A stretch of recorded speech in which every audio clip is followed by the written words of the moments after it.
I play 2-5 cash at the Wynn in Las Vegas, Nevada. I only have one thing on my mind in this session, and that is to bluff. Watch as no one believes me and I attempt to come back from losing thousands. In the first hand, I have ace king off and there is a $10 button shadow on. I raise an early position to $30 and the hijack makes a call. The button, however, 3-bets to 135. Action folds back around to me and I could 4-bet here, but I decide to just make the call. This allows the hijack to also make the call and we go 3 ways to a flop that comes king 10 8. We are pretty happy here with top pair top kicker, but definitely have to tread lightly when we are multi-way in a 3-bet pot. Action checks over to the 3-better on the button who makes it 135 once again. I decide to just call and the hijack makes a fold. The turn comes the 5 of diamonds. I check and this time my opponent checks back. The river comes the jack of hearts. I consider putting in a bet here for value, but I'm not sure if we get called by worse. Maybe pocket queens, but if we get raised here, that's pretty terrible. And in this exact circumstance, my opponent is someone that likes to bluff. So let's give him the chance. I check. With 675 in the pot, my opponent decides to bet 375. This is a pretty easy call for us, and my opponent says he has an 8. I start to reveal my hand, but he does not show his hand, so I stop showing my hand. I mean, if we don't need to show our hands, just like...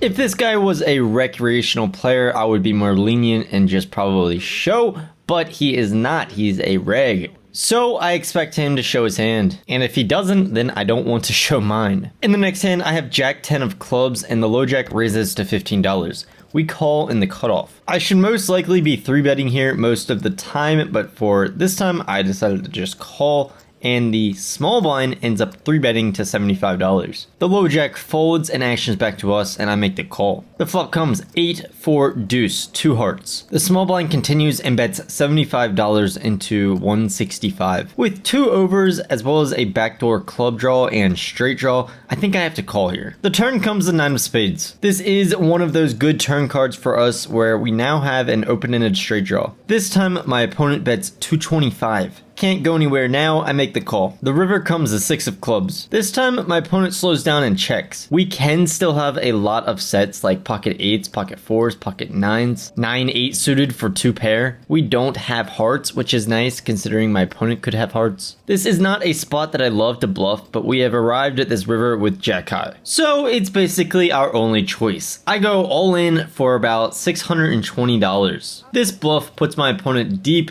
into the tank for over 4 minutes, eventually deciding on a call with the hand that you really wouldn't expect, ace king. That's right, I got called by ace high, and I think he even had a heart. Feels bad, man. In the next hand, I have ace queen off, and the under the gun 1 player raises to $20. The under the gun 2 and the small blind make the call. I can 3-bet here sometimes, I can call sometimes. I decide to just call in the big blind. The flop comes jack 10 5. Small blind checks, I check, and action checks around. The turn comes a deuce of clubs. This time the small blind checks, and we have a pretty good hand to bluff. We can have a bunch of jack X, a bunch of 10x in the big blind, and we have 2 overs with a gut shot to the nuts. So if we do get called here, it's not the end of the world as we can improve on the river. I bet $50 and just the under the gun 1 player makes the call. The river is a brick, the 3 of diamonds. When my opponent does not bet the flop or raise the turn, I think they are pretty weak here in general. So I decide to put the pressure on and bet $205 into 180. I'm trying to get a 1 pair hand like pocket 8s or 10x to fold. This does not work as my opponent ends up calling rather quickly with king 5 of clubs. That's right, this guy ended up raising pretty light pre-flop and flopping a pair that he could just not let go of. For the second time in a row, we get wrecked. Let's avoid bluffing in this next hand as we pick up king 10 of diamonds and there is an early position limp for $5. We raise to $25 on the cutoff. The big blind and the limper make the call. The flop comes 7 7 7. 3 sevens does not scare the big blind who decides to lead out for $40. With 2 overs and king high, I make the call and the early position player makes a fold. The turn is a 4 of hearts. This time my opponent checks. We could start bluffing here, but I really didn't think I had to turn king high into a bluff, so I just check. The river is a beauty, the 10 of hearts. With $155 in the pot, my opponent once again decides to bet, this time for something like $40 as well. Now with a boat and what I can assume is the best hand, I put my opponent all in by snap jamming for about $300. I'm guessing my opponent most likely has a small pair here, and he ends up folding. In the next hand, I have pocket jacks, and the button raises to $15. We are in the big blind, and I 3-bet to $60. I probably could have gone bigger, but it is what it is, and the button makes a call. The flop comes ace 10 10, 2 diamonds. With 120 in the pot, I decide to c-bet for a small size of $30. My opponent, however, raises to $100. I don't really think they should be doing this with any hand. I make the call, and the turn is a 5 of hearts. I check, and this time my opponent checks back. The river is a 3 of diamonds. With $320 in the pot now, I put out a small blocking size bet of $80. At the time, I was just thinking my hand could be good, and I didn't want to see a big size bet on the river. Now that I think about it though, after the fact, I think this was way too ambitious. If my opponent is raising on the flop, they might have diamonds themselves, or obviously an ace, which they are never folding to this size, and I'm just going to be value owning myself, which I do in this case as my opponent calls and shows ace 7 of spades. Really don't like my opponent's raise on the flop. I can have all of the better ace x hands, but I also don't like my bet on the river at all. In the next hand, I have pocket 10s and raise to $15 under the gun. The low jack and the big blind make the call. The flop comes 6 5 4. I decide to start with a check, and the low jack ends up betting $20. The big blind calls, and now being multi-way, I decide to put in a raise to $100 with my overpair. This time, the low jack folds, and just the big blind makes a call. The turn is the 8 of diamonds. This means any 7x is a straight, so when my opponent checks, I happily check back. The river comes the ace of clubs. This time, my opponent bets 145. This is not that big of a bet relative to the size of the pot. It's one of those spots where I decide to just make a side call. But if we think about it, what bluffs could my opponent possibly have here? Now, even a random 2 pair like ace 5 or ace 6 beats me. But what's more likely is my opponent has a 7 like pocket 7s,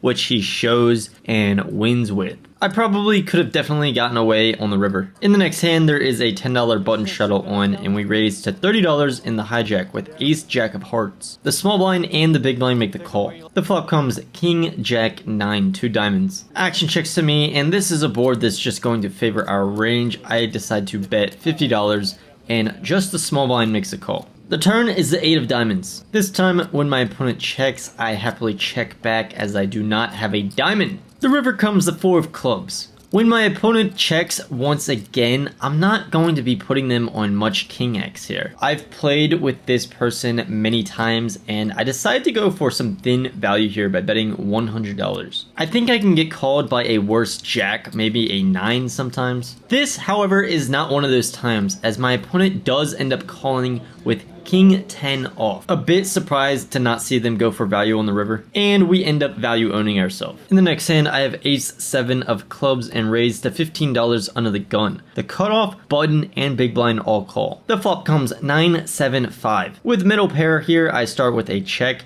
and action ends up checking around. The turn comes the 3 of clubs. We now have middle pair with the nut flush draw. I think my hand should be good here very often, so I put in a bet of $50. Just the cutoff makes a call, and the button and big blind fold. The river comes the 10 of diamonds. I check this time, and my opponent bets $90. This is a weird spot because I don't expect my opponent to have a lot of value here that doesn't bet on the flop himself. If he had something like jack 8 for an open-ended straight draw, he probably would bet that on the flop quite often. Same thing with 9x like 10-9. I am too curious, and I make the call, and my opponent ends up showing 8-6 off for a flopped straight. Not just a flopped straight, the flopped nuts, which somehow he ended up checking back. In the next hand, I have king queen off and raised to $15 under the gun. The small blind 3 bets to $60. I think this is kind of a small size for being out of position, and the big blind might agree as he makes the cold call. King queen off is really not a good hand. I should probably just be folding here, but getting such a good price, I did decide to call. The flop comes king 4 deuce 2 clubs. The original 3-better in the small blind decides to continue and bets $65. The big blind folds, and with top pair, I'm going nowhere, I make the call. The turn is the 6 of diamonds. This time, with about $310 in the pot, my opponent bets $130. I once again make the call. The river comes the deuce of diamonds. My opponent puts out a large stack of black chips and puts me all in. I only have about $400 remaining at this point, with about $570 in the pot. The river, the third street, is where I would expect my opponent to just give up if he was bluffing. I really don't see people bluffing in this spot too often, especially being multi-way to start the hand. It really just feels like ace-king or pocket aces. For this reason, I make an exploitive fold, and I realize it's a bad decision as soon as I hear this. I gotta show the block. Man, not only am I not able to get a bluff through this session, I am just getting bluffed. In the next hand, I have ace 10 off and raise on the low jack to $15. The button and the big blind make the call. The flop comes king 8-3, all spades. A king high flop is one that our range likes, so I continue and bet $20. Just the big blind makes a call and the turn comes the ace of clubs. This time, the big blind oddly leads for $45. I now have top pair with the nut flush draw being the ace of spades. I just make the call and the river comes the 8 of hearts. My opponent continues and bets $100. This is actually a really annoying spot. It feels like I don't have the best hand. But I have an ace with the ace of spades. Like, what am I going to do? Do I really need to turn this into a bluff? And would it work for that matter? These are some of my thoughts at the time as I just end up making the call. My opponent shows 7-5 of spades for a flopped flush. A small one, but a flush. In the next hand, I have 10-9 of diamonds and raise to $15 on the cutoff. The small blind makes a call and the big blind 3-bets to $80. Being about 1k effective here, pretty deep, I decide to make the call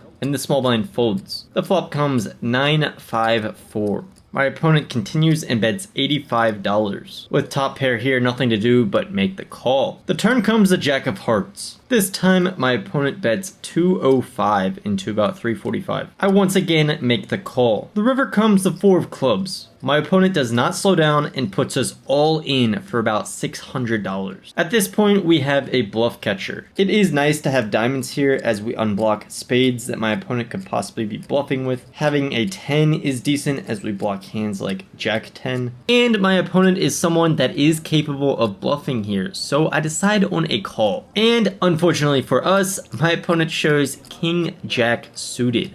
They turned top pair and took me to Value Town. In the next hand, I have ace 4 of hearts and raise to $15 on the cutoff. The small blind and big blind make the call. The flop comes 9-7-4. With bottom pair, I decide to check this one back, and the turn comes the ace of spades. This time, when action checks to me, I bet $40. Just the big blind, the same opponent from last hand makes a call. The river is a nice clean card, the queen of diamonds. My opponent checks and I want to put in a polarized sizing here. I go for 150. This works as my opponent makes the call. They don't show but will say they had queen 9 of spades for a worse 2 pair. We end up getting a little bit back from the previous hand. In the last hand of the night, I have jack 9 off and raise on the button to $15. The big blind makes a call. The flop comes 10-6 deuce. My opponent checks and I put in a small c-bet of $10. My opponent makes the call and the turn is the 7 of hearts. Now with a gut shot to the nuts, I think this is a good card to continue.